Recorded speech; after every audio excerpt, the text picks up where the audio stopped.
welcome to That's So Hindu, the podcast brought to you by the Hindu American Foundation. I'm Mat McDermott.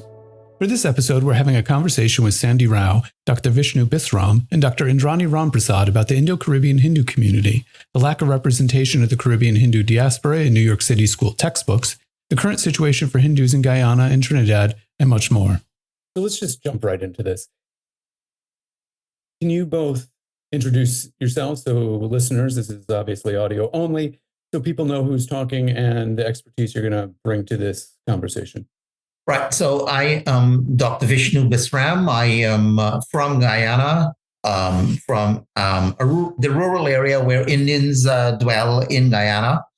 And I migrated to the United States in 1977 for my tertiary education, then went on to complete several undergraduate degrees as well as postgraduate degrees and PhDs.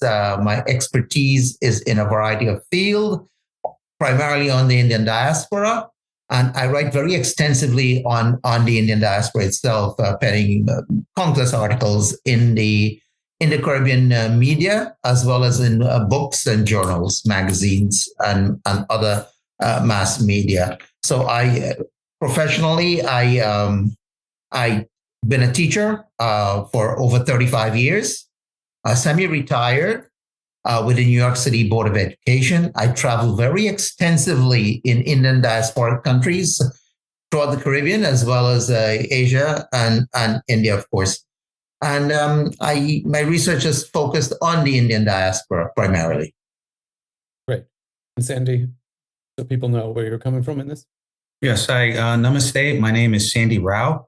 I'm here in New York also with Vishnu Ji. I'm a member of the community here in Lower Westchester, having also lived in Queens at one point. I'm a father, I'm a husband, and Vishnu Ji, I met coincidentally through listening to an old HAF podcast with him, Ramesh Sadeo, and Fred Stella. And Vishnu and I connected. We became very good friends, and I look at him as a mentor and a guru. I've basically been involved with various projects regarding academic Hinduphobia in my community. I'm an HAF Dharma ambassador and really got awoken to this issue regarding the mistreatment and the inaccurate representation of Hinduism in the textbooks when I had the birth of, when my older daughter was first born, and then being concerned for what they are going to be privy to as they get older in the schools. And also, we have a unique household. I was born here. Both of my parents are from South India. My wife, also born here in New York, and her parents are East Indian from Guyana. I am an employee with the U.S. government, and in certain capacities I won't divulge into, but I've traveled extensively providing guidance on various topics to include Guyana, Trinidad, Suriname, and Jamaica. So I have extensive knowledge with foreign and overseas subject matters. But this is more of a passion project that I've come across in maybe the last 9 years or so, and just trying to do certain things to make my community better regarding awareness with Hinduphobia specifically, and also the zero representation of Hinduism in the Caribbean in the textbooks as well. For listeners, we're going pretty far back with the mention of that episode with Fred Stella. That was one of the first episodes we ever did. We'll put that in the show notes. But today, what we're going to do is just have a little bit of a free-form conversation. A number of topics came up just in those intros. So let's keep it close to home. I'm also a creator. I'm in New York City. We're talking to people up in Westchester right now, not too far away. So let's keep it here. Let's talk about the textbooks. Most people familiar with HAF and many of our listeners are not aware of the work we've done over the years, performing textbooks in California. What's specific about the textbooks in New York City, and what are your specific concerns coming from the Indo-Caribbean perspective, rather than sort of the broader Hindu perspective across all traditions, different parts?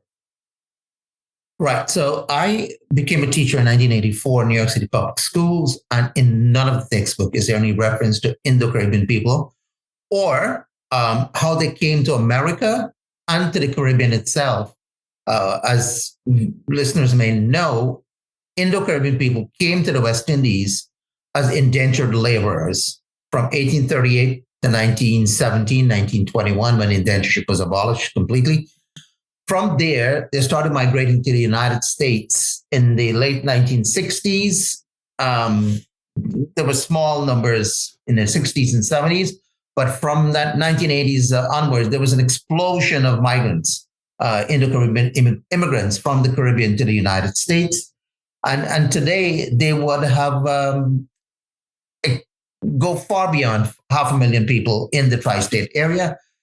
They dominate several public schools in Richmond Hill and in other parts of the city. And yet there is no reference to them in the textbooks or in the classroom in terms of the curriculum about their way of life, about who they are as a people, about Hinduism, which is the dominant faith of most Indo-Caribbean people. When the Indo-Caribbean people came from India, about 82% were Hindus, 10-11% were Muslims, and the rest were Christians. Obviously, this requires some reference to them as a people who they are, their way of life. In the public school system, there is a discussion and teachings on virtually every group: the Irish, the Italian, the African Americans, the Jews, the Hispanics. And here we are, 50 years after they start coming, there is yet to be any kind of reference in the textbooks of New York City public schools about the Indo-Caribbean presence in America, in New York City. So to place this for listeners, you gave a figure about the population in New York City and the greater New York area. What, in terms of the entire U.S., how does that figure? Are there other places of significant Indo-Caribbean presence, or are we talking about the center here? Yeah, the Indo-Caribbean presence is largely in New York, some in New Jersey, and largely in Florida, in the Fort Lauderdale, Orlando area. But of course, there are sparse population in other places as well, like in Houston, Chicago, Minneapolis, and so forth. Great. Sandy, your perspective on that? Yeah, so that's accurate. So what Dr. Bisram was mentioning, specifically in Southeast Queens, when you had gentrification take place, to his point, when, this late 60s and 70s, when you started seeing a large number of East Indians from Guyana and Trinidad coming into the New York City area, they settled in Southeast Queens, an area that I know, Matt, you're familiar with: Richmond Hill, Ozone Park, Jamaica. This is an area that's dominated. I mean, if you go down Liberty Avenue, and Vishnu Ji can talk about that, it's just recently renamed Little Guyana. So, you have probably more mandirs and temples than you have bodegas on Liberty Avenue, right? So this is an area that's heavily dominated. People brought with them their culture, their religion, in this case, Hinduism from the Caribbean. And just something I want to add that Vishnuji touched upon, and this is important for the audience and the listeners, that Hinduism is global, right? It came to the Caribbean technically before Swami Vivekananda made his epic speech in Chicago. So that's something that needs mention, it needs credit, and it also needs to be accurately represented in the textbooks. So here in my home with Vishnuji is with us as we're doing this podcast, we're surrounded by a number of textbooks, but specifically just adding to what he said, we'll just make a very specific mention of John Adams High School, which is in South Ozone Park, Queens. And we have a textbook that we have here in front of us. It's called American History. And we reference, this is one of the many textbooks that we've referenced, but this specific textbook, we went through it, and it has just a very basic snapshot on Hinduism and India. But once again, zero representation. And this book is only last year's publication. So up to 2023, there's still no mention. And as mentioned, John Adams perhaps has the highest concentration of Indo-Caribbean students and Hindus in New York City, perhaps in all of America, followed by Richmond Hill. Right. And so just I'm sorry, Richmond Hill followed by John Adams. Yeah. Right. So just advancing that now, just to put that in a little bit of context. So imagine here you are, you're in John Adams High School as a student. You're born here, like a lot of the youth are in South Ozone Park, Richmond Hill, Jamaica, Queens. Your parents are Guyanese or Trinidadian descent. They're Hindu. Their grandparents came from India to the Caribbean through indentureship under the height of colonialism. And here you are now, 2024, you're sitting in a classroom. And now we can kind of pivot slightly towards academic Hinduphobia, right? But here you are in this classroom where your teacher, ninth or 10th grade, you learn about, as Rajiv Malhotra would say, the 3 C's, caste, cows, and curry. You learn about AIT, Aryan invasion theory. All scientifically and academically have been debunked, never happened, totally wrong. So not only are you learning misinformation, but then as you look around, every other student looks like you. Every other student is brown, most likely from Indo-Caribbean ancestry and Hindu. So you're learning about the religion in a wrong, flawed manner, inaccurate manner, but there's zero representation about Guyana. There's zero representation about Trinidad. I mean, we still have elected officials to even include our president. When I remember he was running and there was a gentleman in the crowd asking him about Guyana, he referred to Guyana as Ghana. That's something that's, it's a bit funny, but it's funny. I tend to laugh at things because otherwise sometimes you cry. No. No, well put. I've laughed at it, but then, I feel like the joke's also been getting a little old because I've been hearing that, particularly in my circles in law enforcement, as a subject matter expert in some of the global projects I work on, specifically in Guyana. I have to start off and I'm in a room full of law enforcement agents, cops, and police officers. And I have to tell them, all right, we're talking about Guyana, not Ghana. And it's in this part of the world, right? 5.5 direct flight from New York in our backyard, not Ghana, which is in the continent of Africa. And then, it breaks things off. It's a good icebreaker. People have a joke about it.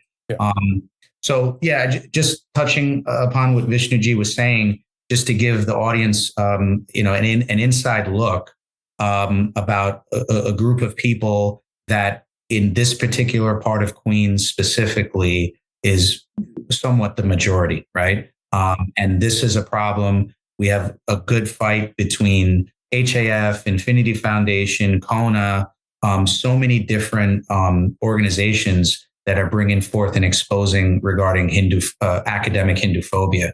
But specifically me, the project that I've been working on and collaborating with Vishnu Ji is advancing it and being very specific regarding academic Hinduphobia, but under the lens that there's no mention of the diaspora. There's no mention of Hinduism in the Caribbean. Yeah, and Hindus are present not just in Guyana, but in Trinidad and Tobago, as well as in Suriname and in neighboring islands, Jamaica, St. Lucia, Grenada, as well as other islands where Guyanese and Trinidadians migrated, such as St. Martin, Aruba, Antigua, and recently in Venezuela and Brazil, as well as in French Guyana. So there is this very significant presence of Indo-Caribbean people, Hinduism. They migrated to the United States, brought with them all of their various cultural and religious institutions. And they have not been given any space in the textbooks or in any kind of curriculum that is being taught in New York City public school system.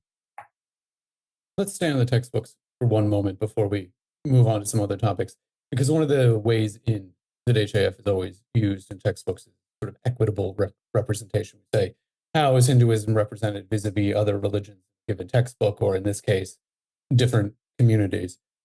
How in these same textbooks, listeners won't be able to actually see it, so I'm relying on your description of it. How are other communities that are major players, major parts of the New York City fabric that makes up New York City, how are these represented in textbooks? You've listed some of the inaccuracies about Hinduism as a religious and spiritual tradition, but I'm talking about other diasporas. How are they mentioned in textbooks, just to place this omission in the context of the full book? Right. So the Italians, the Irish, the Jews, the Anglo-Saxons, they have a significant presence in the textbooks in which their faiths are being mentioned and discussed, described, perhaps accurately, I hope anyway, because I'm not an expert in those faiths. But Catholicism, Anglicanism, Judaism, and the various faith groups in Christianity are given fair representation, whereas there is absolutely nothing, zilch, on Hinduism in the textbooks themselves. And I like to jump in there, Matt. Just Vishnuji brings up a good point in terms of the inaccuracies and the misrepresentation, but it's very unbalanced. It's not, there's not a balance there. So, you open up this textbook, for instance, there's only a couple pages, the one that we have in front of us. The title for the audience is called Modern World History, and it's by history. Not one of the other dominating factors of publishers, but McGraw-Hill, which pretty much dominates a lot of the textbooks, at least in the New York City public school system. It does, yes. But just adding to that, like Aryan invasion theory, this has been again a hot topic, and I'm nowhere near an expert, nor am I making that claim I am an expert. As I said in the beginning, I'm just a father and trying to advance in my small circle in the community. But imagine here you are, a student, and you're learning about caste, you're learning about Aryan invasion theory. These are all negative things. They are very much subjective. They've been academically debunked. And just to validate your question and your point that you asked about the other religions and diasporas. So the Catholic religion, right? Imagine turning and opening a textbook in the Catholic religion, and this may be a bit graphic, but learning about starting off with something nefarious where priests were molesting boys and girls from the beginning of time, right? In the Catholic Church. I mean, that's pretty much open source, right? It's not something you want to teach. It's negative, number one. Number two, it's not something you want to teach to an impressionable group of high school kids in any public school, but in New York City, rather, in Queens, New York. And then what does this lead to? It leads to bullying. So an example, you guys got to pay dowry to get married. Oh, what do you have that dot on your head for? Is it like a scratch and sniff? Or you're worshiping the cow. Or you're worshiping the cow, right? So this is, again, there's a lot of great people that are fighting this fight, and I feel pretty confident. And it is a chance of to be optimistic, rather, that in the next several years we're going to start seeing change.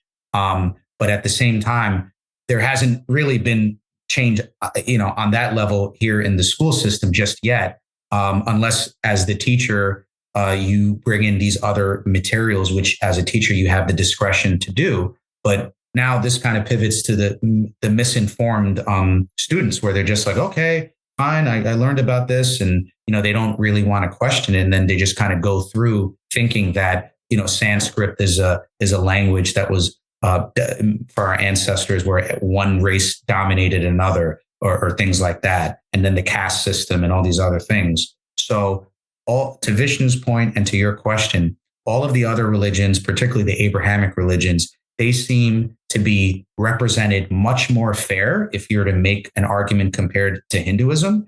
And then advancing that, there's a zero mention of the diaspora within Hinduism, specifically in the Caribbean. Yeah, what you're describing there in those textbooks is similar to what we've seen with other publishers in different places across the country. It's that Hinduism often gets represented by its most controversial or most negative aspects, whereas the similar negative aspects are not mentioned at all. The example.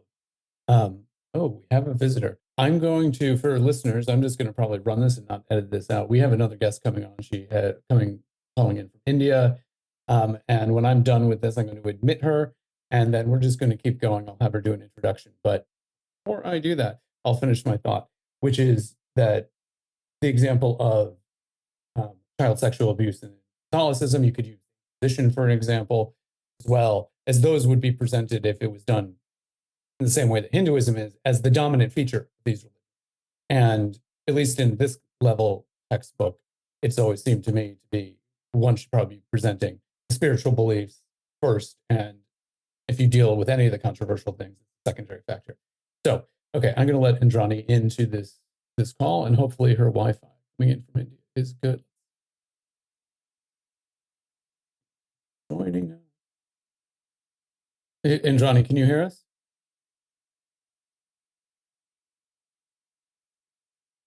On mute according to my settings. I'm muted. Yes. Oh, there we are. Great. Indrani, we've been, thanks for joining us.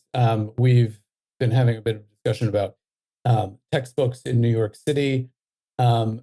Just so people know where you're coming from professionally and where you are physically in the world right now, a little bit of a bio, and so people can identify your voice. Could you just give a brief introduction for listeners? Okay, I'm out right now, out in Tankara, Gujarat, celebrating the 200th anniversary of Maharishi Dayanand Saraswati. I just finished my course at BHU in Hindu Studies and making my way back to New York and Trinidad. Excellent. So I realize you're coming late to this discussion. Do you have any thoughts about the topic we were just discussing, which is representation of the Indo-Caribbean diaspora in textbooks? We can confine that to New York City, or just your perception overall?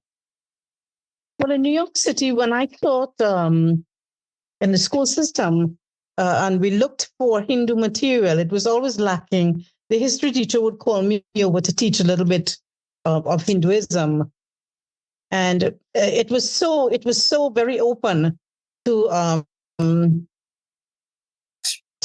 negative kinds of interpretation, the caste cows and curry kind of approach.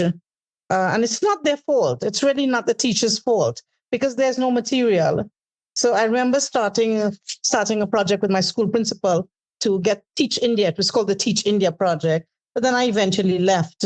We really need materials across the curriculum when it comes to Hindu. It's still not available, and I must say that teachers, and I have found teachers and the system quite open to receiving our information. I never found a blockage there at all. Yeah. So if you're saying that the teachers are willing to receive this information, open to it, what's the holdup then? Is it simply that New York City bureaucracy is standing in the way and that there's a long textbook approval process, or what's the holdup? No, I wouldn't go to the textbook as much as the materials that we could help teachers with. That's not the bureaucracy. That is the content. Mm-hmm. Where is the content coming from? And then when I investigated that, I found that it was Harvard University, I think, had that pluralism project. And they had done some stuff. They took teachers from New York City on that project. I knew one or two who went. And it really turned out, again, not to be an authentic voice of Sanatan Dharma. It wasn't authentic. It still would have the traditional kind of weaknesses from the outsider view. Matt, if I could just jump in for a moment. Yeah, you had asked something regarding, why wasn't there any changes or within the laws? So again, just put out there, I'm not a scholar, I'm a community figure, I'm a father, but as the research I've been doing and also being engaged with HAF, I believe, and to Indrani's point, I believe it's very important as parents, as scholars, and as we're sending our kids off to schools that we have to be informed, right? The first part of learning happens at home, right? My daughters are 8 and 5 years old. So we teach them whatever values and everything we can have at home. But then, as you know, when we send them to school, the schools have them technically, if you break it down by hours and days, they have them more than the parents do, right? So I think we have to be informed. And part of the ways I've been trying to inform myself and then inform other, concerned people in the community that I've been partnering with is by knowing each state is different and interprets their laws in terms of education reform and the textbooks. That's something that HAF has helped with, going back to when Shireen Bala was there, and then just getting educated on exactly how does it work to change the textbooks. So specifically in New York, the research I've done and was shown is that it usually is around the 8 or 9 year mark is when they start reviewing the curriculum and start bringing in other sources or perhaps changing the textbooks. The textbooks have not been changed. However, to Indrani's point, as a teacher, you are able to introduce other material into the class. You have that right. You can cite other references where you may have to still go on the part of following the textbook, but you can bring in other scholarly material. So, at this point, I just want to pivot slightly and just talk about the other textbooks that are there, specifically written by Indo-Caribbean scholars, to include sitting next to me, Vishnu Ji, but then also we have a wonderful book here by Ramesh Gampad, which is called Sanatana Dharma and Plantation Hinduism, that I'm almost near completion of reading. This is volume 1, and then I'm going to go to volume 2. This is a great piece of academic scholarly material that really talks about Hinduism in the Caribbean and the larger diaspora, that not only at the high school level, but even the college level, that teachers and administrators can draw upon. Yeah, Ramesh is a fantastic scholar. He's written several very prominent books, well researched on Guyanese in the United States. In Guyana. But one of the problems in the school system is that the teachers will only address a subject matter, a topic, if it is part of the curriculum, if it will be part of the exam for the regions or that would be given. And if it's not there, they are not likely to teach it, to stress it. And so the curriculum needs to be changed in addition to the textbook, because if you have the textbook and the material is there and it's not part of the curriculum, the subject is not part of the curriculum, the teachers are not going to touch it. And that is why it's very, very important for us to work together with parents, as Sri Rao ji just mentioned, in order for them to understand the issue. This is all about them. If their history is marginalized, then obviously they're going to be marginalized as a community in New York and the greater United States. I'd like to make a point here before I forget that students have the power to say no to a textbook that they are presented with in the classroom. I have had that already. I remember once teaching an English literature text, and the student said to me, she said, my mom says I don't have to read that. It was a little bit about the, what do you call it? It was the Native American, I forgot this genre of literature, but it was like where the animals speak and that sort of thing that could look like possession. And she said, no, that's against my religion. So what I'm saying is, student has the right to say no to a textbook. And we have not empowered our kids to critique, or we ourselves as parents have not critiqued the text, the content that the kids are writing, and being a teacher, no. We say no to that for my kid. We have that power. Dr. Indrani is correct. The students do have the power to reject the book, and they have a variety of choices for them to choose from. So if they don't like a particular book, they could choose another. And I have found recently, over the last few years at John Adams, where I did some teaching, the library now has like a large collection of books from the Middle East, from Africa, from Latin America, but there's hardly any from India, and none, actually only one from the Caribbean that I only saw last week. So we need to look at these kind of books that are being used for literature. The students have wide leeway in choosing the kind of literature books that they are going to analyze in the region exams. And there is no reason why they cannot select books that are written by Indo-Caribbean writers like V.S. Naipaul and others. Let's leave the textbook. Done half hour on that. And it's been so long since we've had an update just on the Hindu experience in Guyana and Caribbean right now. If it's all right with you three, let's update listeners. What is going on in Guyana and Trinidad, other places where there are Hindus in the Caribbean? What's going on? What should people that are not from that subset of the greater Hindu diaspora be thinking? Dr. Indrani, I'll let you go first. Thank you. Well, I have found that I'm kind of a little distant these days, being physically away, but I would say we've been having a spate of attacks on Mondays. That is quite well. We've had these over the years, periodic spates of invasions. So that's one, and number two, and I think Bisramji is a good political analyst where I'm not quite, but I'm looking at the leadership, Hindu leadership, where traditionally the politics, education, and religion came together. Politics, education, and religion came together from the British time. So we had to organize ourselves in order to get schools, to get your own Hindu schools. And then the labor, add labor to that, so that the labor leadership and the Hindu leadership became the same in Trinidad. And I think Guyana would be about the same too. So that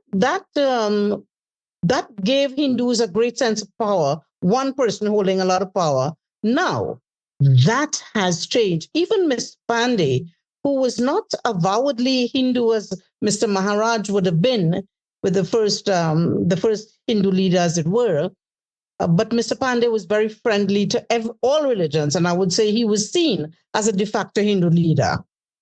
And right now, we have no Hindu leadership. That space is now created. So it's a shaking up in the community. Who do Hindus look to? The institutions that have been in the background are really needing to step up and respond. But the crack in the traditional Hindu labor, education, religion axis, that's a huge crack. The political leadership of today that traditionally had seen Hindu issues is certainly not there. I don't know, Vishnu, what your views are. Yeah, right. So Dr. Indrani is right. By the way, Dr. Indrani has a PhD in journalism, so she's an outstanding journalist, and she's also one of the leading scholars in Hinduism. She studied at BHU. She studied in Mumbai. She's back at BHU again. She travels very extensively throughout India as well. At one time, she was also on the board, I believe, of University of West Indies or the No, NALIS. No, sorry, NALIS. Okay, so she is right. There have been a spate of attacks on Hindu mandirs, temples in Trinidad. We are not very familiar of significant number of attacks in Guyana, where I am from, but I'm very, very au fait about what's happening in Trinidad. There have also been home invasions of Hindus or Indians in general in Trinidad over the last couple of years as well, or even preceding that. There have been kidnappings for ransom as well, significant amount of kidnappings, and there have been a lot of killings of Indians as a result of these robberies. So she's right on all of those fronts. Just to bring to make the listeners aware of some names she mentioned. So she mentioned Basdeo Pandey, who was one of the foremost Indian or Hindu leader in Trinidad and Tobago, and she also mentioned Mr. Sat Maharaj, who is also one of the foremost Hindu leaders. He passed away. His son has taken over the Mahasabha that he led for a very lengthy period of time. Over in Guyana, we do face very serious challenges across the board in all aspects of life pertaining to Hindus. although Hindus vote for, quote unquote, the Indian government in Trinidad and Tobago and Guyana, the Hindu leaders don't provide much representation advocating for the issues that impact and affect Hindus in both societies, in Trinidad and Tobago, as well as in Jamaica. In Suriname, it's a little different, where the Hindu leaders who got their vote from the political leaders who got their vote from Hindus actually do advocate for the issues that are impacting and affecting the Hindu population and the Indian population in general in Suriname. So we need a lot of work to be done in Guyana and in Trinidad and Tobago in addressing the various matters that impact on Hindus. Relatedly, last year, November, there was a World Hindu Conference convention in Bangkok, Thailand. There was one about 4 or 5 years before that in Chicago. I was at both and in earlier ones as well. The one in Chicago had some discussion about Indo-Caribbean issues. Regrettably, the one in Bangkok, Thailand, there was hardly any discussion on the matters and issues affecting Hindus in Trinidad and Tobago and in Guyana. The spate of home invasions and the attack on mandirs was not discussed, and there was no opportunity to discuss them because there wasn't a significant presence of Hindus in the plenary sessions, in the various seminars and other group discussions at the convention that took place over several days. These are matters that also need to be addressed not only by the government of Trinidad and Tobago and by New York City, but by our leaders as well, the leaders of Hindu organizations. They need to do much more in order to work collaboratively in addressing the issues that Indo-Caribbean Hindus face. Rauji? Yeah, and Matt, if it's all right, I just want to expand on that. If that's all right. Yeah, it's totally fine. Please. Yeah, so I think Vishnu Ji brings up a really good point, as well as Indrani Ji. But that right there, what Vishnu Ji shared when he was at World Hindu Congress, and him and I were daily messaging each other on WhatsApp, and I was that's something on my bucket list I would really like to attend to advance my knowledge on the diaspora as well. But I was very interested in hearing what was happening at World Hindu Congress, and Vishnu Ji was mentioning me, and I kept asking, well, did they mention anything regarding what's happening on all these things that Indrani Ji and Vishnu Ji mentioned in the Caribbean? And as he said, there was little mention, little discussion about it. So I think here's a good part for the listeners. And I want to, briefly discuss the elephant in the room and like this stigma where you're only Hindu if you're from India, or you're only Indian if you're, from India. And then, you're hearing from, Dr. Indrani, who's in India right now. And she's from Trinidad, but, there's this stigma that's out there, and it causes even more confusion, right? Like we talked about the textbooks and a specific aspect to that about zero representation on Hinduism in the Caribbean. And, this large group in Southeast Queens and other parts of the States where you have Guyanese and Trinidadians that are Hindu here in North America. But there's also this stigma, and it's on both sides. And I have some examples, kind of life experiences that can resonate with that, where, you could be, a Guyanese American or whose parents are from Guyana here. And then,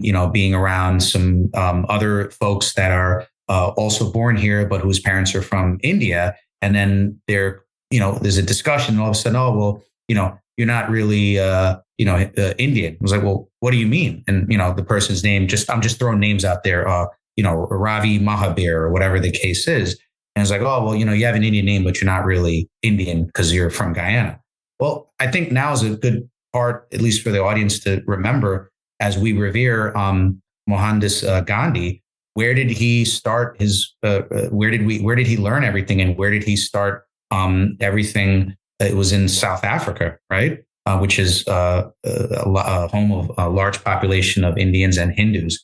So I just wanted to, bring up that stigma that's out there. And I believe it resonates with Vishnuji's point when he's at the World Hindu Congress and looking how far that we have come, and then, discussing issues about the diaspora and things like that. But how do you not mention the entire diaspora? How do you not mention what's happening in the Caribbean, which is very, very important, particularly now with the geopolitical implications with what's happening with Venezuela, specific to Guyana and to Trinidad, right in our backyard here, in on this side of the hemisphere. So these are things that come up, and there's a lot of educated people, doctors, engineers, Indians that still think this kind of primitive way, and it's very sad. And they have every degree and every acronym to go after their name, and then they still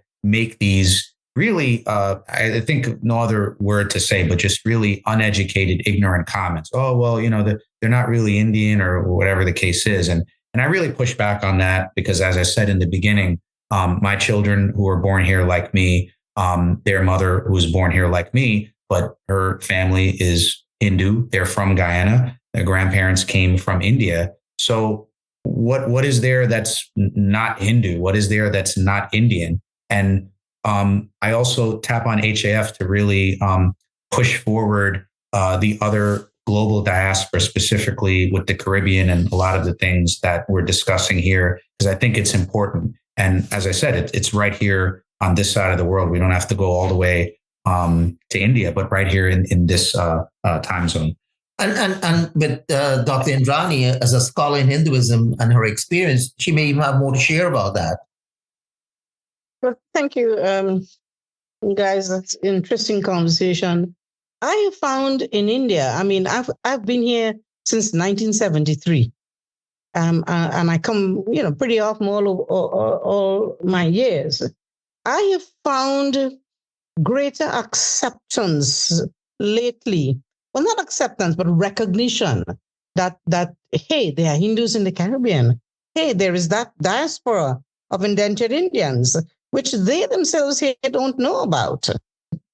And their own school texts, I guess they don't even know about this kind of diaspora. So I think I would say there's positive change towards that, and a kind of more accepting and a kind of respect coming out of the diaspora studies, and even the ordinary rural people I meet. And I'm just coming out here, Sankara. Hundreds and hundreds of people passing through, and I'm speaking with the police and with ordinary people would ask, "Who are you? Where are you from?" And they're quite impressed that we are out from the West Indies and we are Hindus. Well, of course, I have to introduce myself as coming from the country of Brian Lara. They all know cricket here in India, so Brian Lara is my password to who and what Trinidad is about. But definitely there is that positive feeling, and I wonder, we ourselves in the Caribbean, we Hindus have not been able, the young leadership, to talk to each other and to get together. We are always backbiting. Women are behind. And basically, we should have been a force to tell World Hindu Congress, hello, we'd like, these issues addressed. We need to do that kind of advocacy now, that when these global things are happening, we need to represent ourselves to them formally. And I think they will accept. It's just we've never done it. I'm right now in Arya Samaj, and we've had the whole big conference there, and there was the women's conference, and I am there, and I was not asked to speak. Devi is there. Devi was not asked to speak. And they just forgot us. So I don't know who organized it. Maybe the people we know, maybe these are other people, but they just forget, So really is like coming to their consciousness. How do we get in there? But they're very open and willing now, more so than ever before, to consider diaspora. So as I picked up here, that there are two issues. One, among ourselves, we have an issue, and we need to have a greater assertion of who we are as a people, and to work closely with the nationals from India, more specifically. And the second issue is the problem with the textbook. So we have addressed the problem with the textbook, and we have just discussed the issue of the need for us to work more closely to address who we are as a people, as well as to address the problems and challenges we face in the United States, and perhaps in the West in general, in the diaspora. And then if I could just, I'd like to interject. Oh, sorry, I'm sorry. No, go ahead. Go ahead, Doctor. Before I forget, I want to say that I've been having lately, a couple of years now, the feeling that Hindus need to get beyond expecting a Hindu politician to represent their cause, and we need to be to advocate. We need people across the political spectrum to advocate for our issues, just like we do in the United States. You don't have to be Hindu to advocate for the Hindu issue. And to me, if we move that way, there would be greater unity and wider acceptance of the issues that we want. But really, I think it's putting pressure on the Hindu politicians. They are afraid to identify with Hindu issues.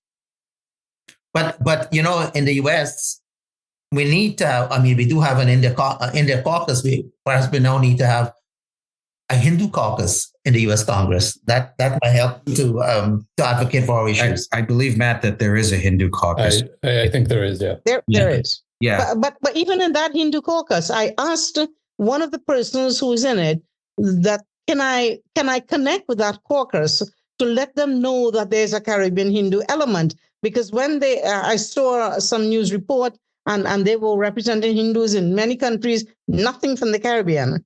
So when you see that, you got to respond. You got to tell Taneda, hello, I'm out here and I want to get on board. So I got like about 2 young people, young Hindus that I'm talking to in terms of getting them on that, that kind of activism. We need to talk to Taneda. Matt, if I may, I just want to expand on that, if that's okay. Yeah, that's fine. We're bumping up against time here. Sandy, finish your thought. I have one brief question, clarification, and then we can wrap it up with some final thoughts. If that works for you.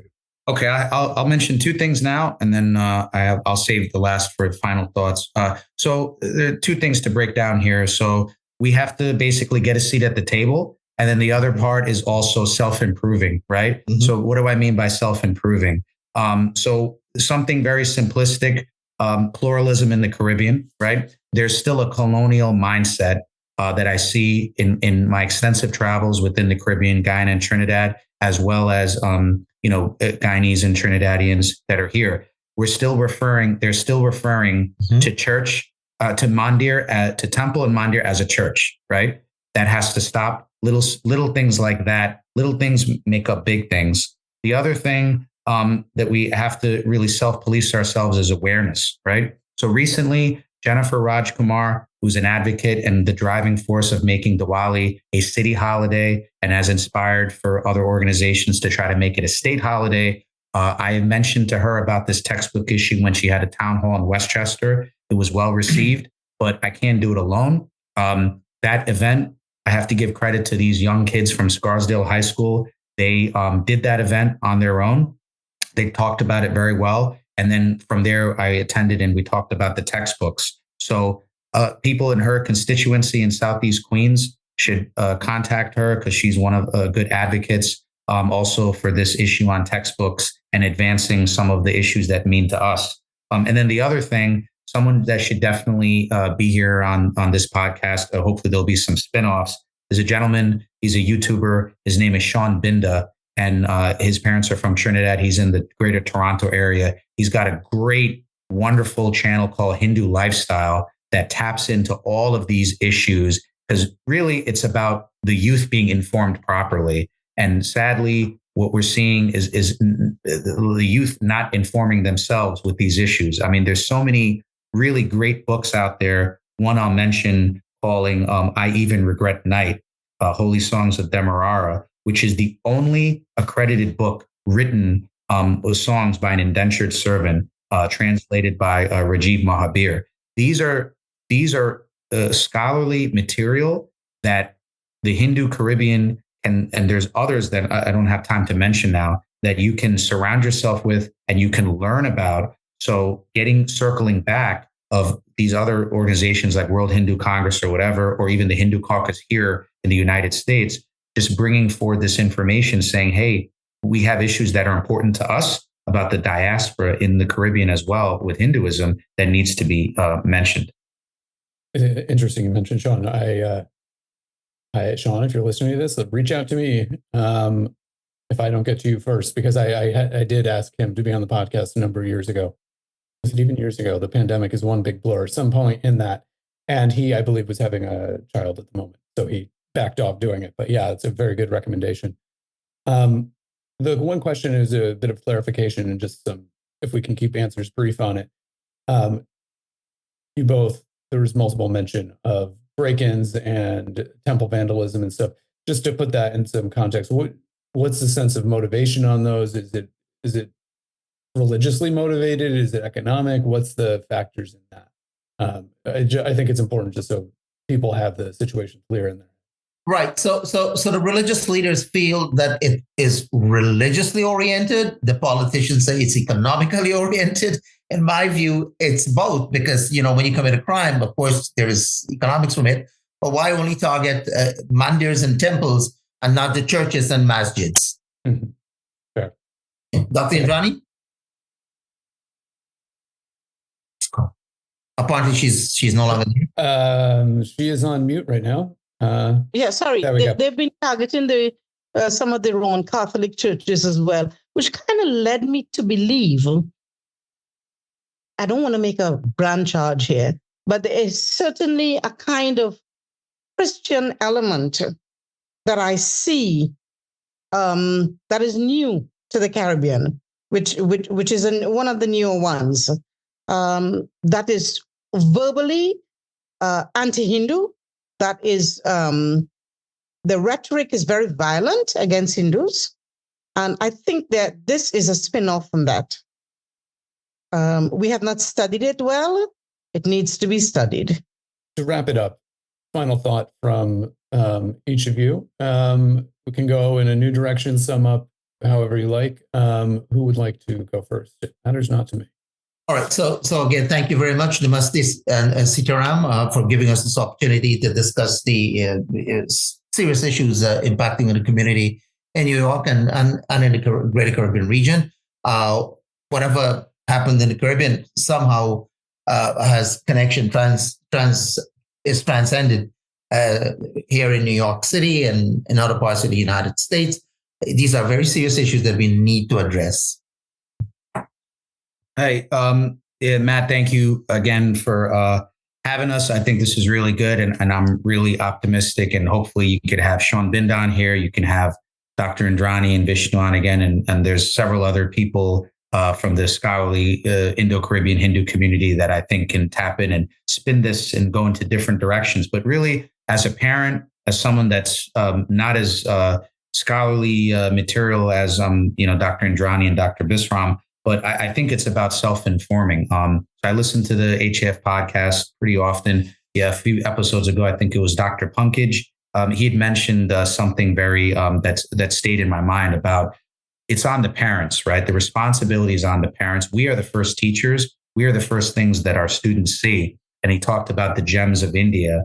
And there's so much history that whether, again, I was born here. But, we have to appreciate our culture. We have to really have candid and even sometimes provocative conversations at home to really educate our kids. So that this way, when they are in the classrooms, when they are eventually going to college and the training wheels are off and, they're at least well informed from home. But I really believe it starts at home. I think that, having a well-informed a group of people going out there is really important. And I'm also working on a project. It's at the very beginning stages, but I'm really calling upon all the scholars, all the specifically the Indo-Caribbean academic scholars. I'm trying to put together, maybe through pro bono or whatever, a textbook that's probably fitting for the 9th and 10th grade curriculum that talks about, the diaspora, but specifically Hinduism in the Caribbean. And I'm asking for help, and I'm asking for people to volunteer to make some type of a product that we can at least give out, whether it be at temples or different events. So to help the parents at home, but then also to introduce it to the teachers in the schools. Yeah, if I may jump in here, that project is already in train, Mr. Rao. So we need to get together. We are doing a textbook for the CSEC syllabus, because that syllabus has no textbook. I've started that some time ago, and I'm getting some young scholars, especially at BHU, to jump in and with that. So that would be a very, I've been 12 years with that examination. And I tell you, if all Hindu parents are not there and the students study just this syllabus on the book, they will be great Hindus. It's got great potential for teaching them. So let's work on that together, as many people as can to jump in with that. And I want to say finally, thank you guys for this wonderful opportunity. We really need to talk more and to get some action going. And one final point: did you know that the libraries, we can make representation to the librarian? I want these books in this library. And that, so you can ask for your books and they are bound to put it in the library for you. Well, that's it for this episode of That's So Hindu. If you enjoyed it, please take a minute and leave us a nice 5-star review. It's how you can help the show get discovered by more listeners. You can help ensure that more of these get made by making a donation to HAF at hinduamerican.org/donate. Thanks again for listening.